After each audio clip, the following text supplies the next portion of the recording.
On a bright Saturday afternoon, when the world outside shimmered with the soft gold of early sunlight, and children's laughter drifted through the neighborhood like a gentle promise of hope, Marcus Hale stood at the mirror, adjusting the collar of his sky-blue shirt for what felt like the 10th time. His heart had never been this loud, thudding in his chest as if reminding him of every fear, every hesitation, and every moment he told himself he wasn't ready. It wasn't just a date, it was his first date in 7 years, his first attempt at letting someone in after losing his wife. He thought he was prepared, thought he had rehearsed every possible scenario, but nothing prepared him. For the moment the doorbell rang, echoing through the small, quiet house where he had built a life anchored around his 6-year-old daughter, Mira. He took a breath, opened the door, and then froze completely when the woman standing on the porch leaned forward softly and whispered, with uncertainty trembling in her voice, that her kids were waiting in the car. Nothing about the day was supposed to unfold like this, and in an instant Marcus realized this wasn't just a blind date. It was something far more complicated, fragile, and surprising.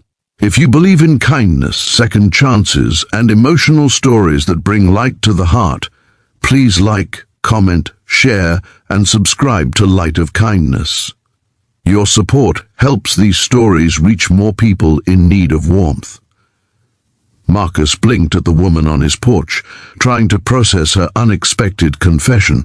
Her name, as he'd been told by the friend who set them up, was Serena Lawn. Up close, she had warm brown eyes that carried a quiet sadness, as if life had taught her to be gentle because it had not been gentle with her. She wore a simple white blouse, tucked into faded jeans, hair tied loosely into a low ponytail that swayed as she shifted nervously. Serena explained in a soft, rushed tone that her babysitter had cancelled last minute, and she didn't want to stand him up, so she'd brought her children but didn't want to overwhelm him.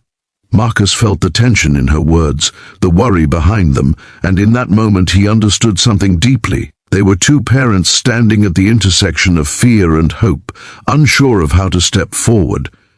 He surprised himself by asking her to bring the children inside, and her eyes widened with gratitude so honest that he briefly forgot how nervous he had been only moments earlier. But their journey wasn't without challenges.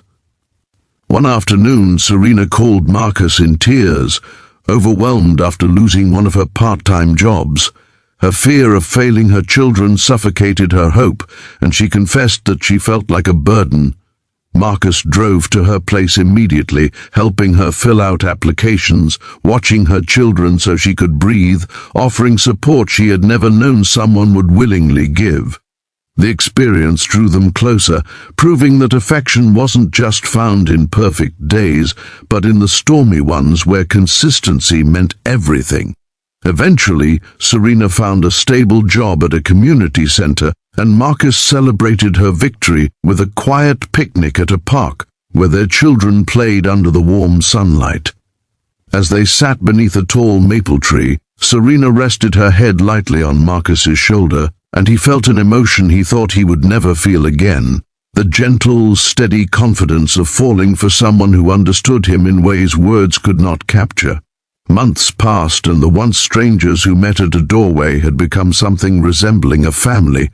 Mira adored Serena, and Serena's children looked up to Marcus as though he were a steady guardian who stepped directly into their lives when they needed someone most. Their homes blended into shared routines, shared meals, and shared tender moments filled with healing and hope. And then one warm afternoon, in the very living room where their journey began, Marcus watched Serena laugh softly as she helped the children build a tower of colorful blocks. Sunlight washed over her face, revealing every line of resilience, every spark of warmth. He realized then that he no longer felt the emptiness he carried for so long. Instead, he felt fullness, peace, and gratitude that life had brought Serena to his door in such an unexpected way. As the children cheered over their completed tower, Marcus reached for Serena's hand and held it gently, silently letting her know she was no longer walking alone. She squeezed his hand back, her eyes soft and shimmering like the first light of dawn. Their story had begun with fear and hesitation, but it had grown into a journey of second chances, healing, and newfound love. If this story touched your heart or reminded you that life can offer hope even after hardship, please like, comment, share, and subscribe to Light of Kindness. Your support brings these emotional stories to more people who need encouragement and warmth. Special request: comment "Hope lives here" if you believe in new beginnings. And as the sun continued to shine across their blended little world, Marcus knew that opening the door that day had not just welcomed a blind date, but a future he never expected to find again.